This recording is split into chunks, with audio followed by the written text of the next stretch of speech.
mengenakan manusia baru. Saudara-saudari yang dikasihi oleh Tuhan Yesus Kristus, selamat bertemu kembali dalam program Arus Hayat Voice. Dalam kesempatan ini saya akan menyampaikan firman Tuhan dengan judul Mengenakan Manusia Baru.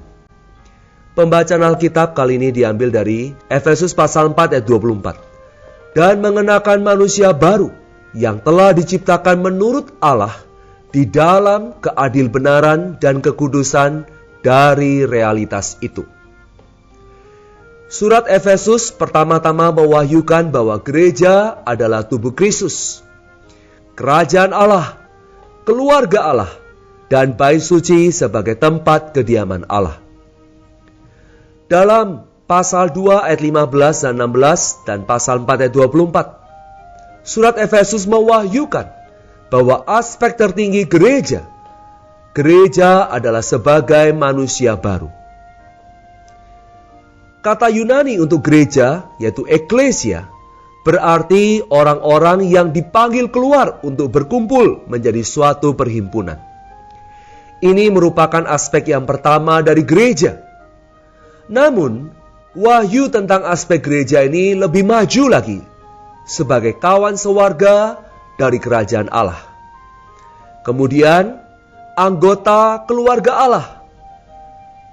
Aspek-aspek ini lebih tinggi daripada aspek yang pertama, tetapi tidak setinggi aspek gereja sebagai tubuh Kristus. Namun, aspek gereja sebagai manusia baru lebih tinggi daripada tubuh Kristus. Dalam aspek terpentingnya, gereja sebagai manusia baru adalah untuk mengenakan tujuan kekal Allah. Sebagai tubuh Kristus, gereja memerlukan Kristus sebagai hayatnya. Sedangkan sebagai manusia baru, gereja memerlukan diri Kristus sebagai pribadinya. Menurut Efesus 2 ayat 15-16, manusia baru ini diciptakan oleh Kristus di dalam dirinya di atas kayu salib. Manusia baru ini bukan bersifat individual, tetapi bersifat korporat. Fakta bahwa manusia baru ini diciptakan dari dua kelompok orang, yaitu orang Yahudi dan orang bukan Yahudi, membuktikan bahwa manusia baru itu bersifat korporat. Efesus pasal 4 ayat 24 mengatakan dalam terjemahan langsungnya, manusia baru ini diciptakan menurut diri Allah. Manusia lama secara lahiriah diciptakan menurut gambar Allah, tetapi tanpa hayat Allah dan sifat Allah. Namun manusia baru secara batiniah diciptakan menurut diri Allah sendiri, memiliki hayat dan sifat Allah.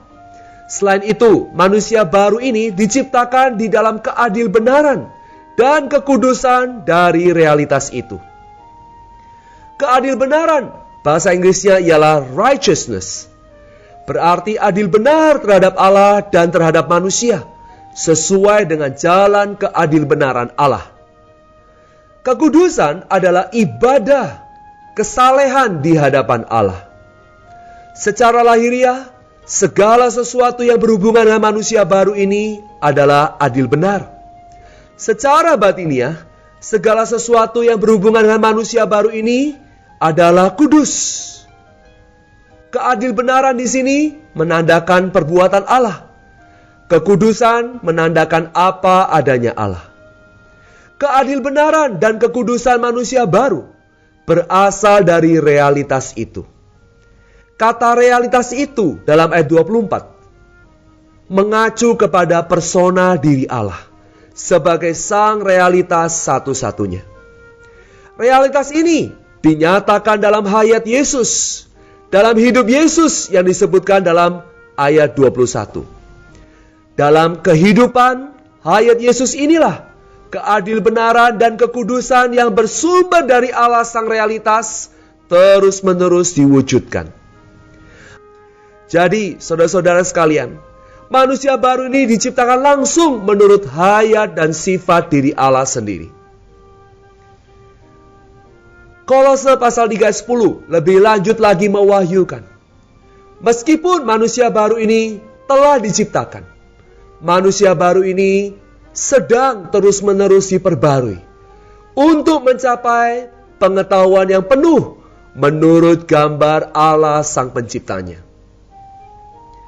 Berhubung manusia baru ini diciptakan menurut diri Allah, maka pada hakikatnya manusia baru ini sama dengan diri Allah.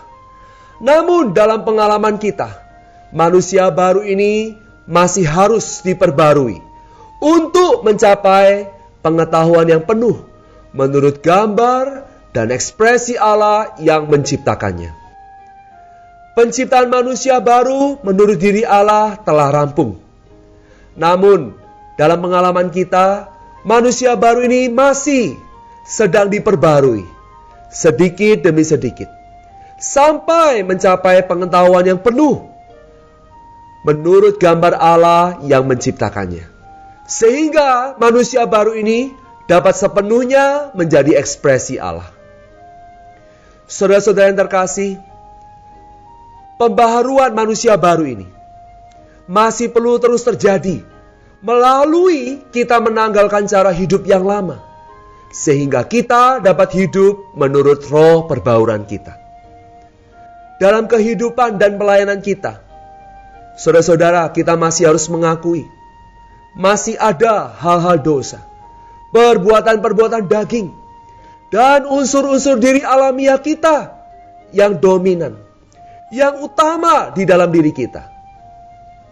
Bila kita ingin memiliki manusia baru sebagai kehidupan kita, bila kita ingin mengenakan manusia baru, kita harus terlebih dulu menanggalkan cara hidup kita yang lama. Kemudian kita harus membiarkan roh kita menjadi unsur, menjadi bagian yang memimpin, yang mendominasi, yang mengatur dan memerintah seluruh diri kita. Jika kita hidup menurut roh yang telah mendominasi, mengatur pikiran kita, maka proses pembaruan ini akan dengan spontan berlangsung di dalam diri kita, akan berlangsung di dalam kehidupan dan pelayanan kita.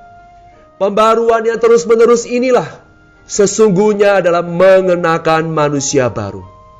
Maka saudara-saudara, manusia baru ini dapat mengekspresikan diri Allah dengan sepenuhnya dan membuat Allah dapat dinikmati manusia sebagai realitas yang sejati.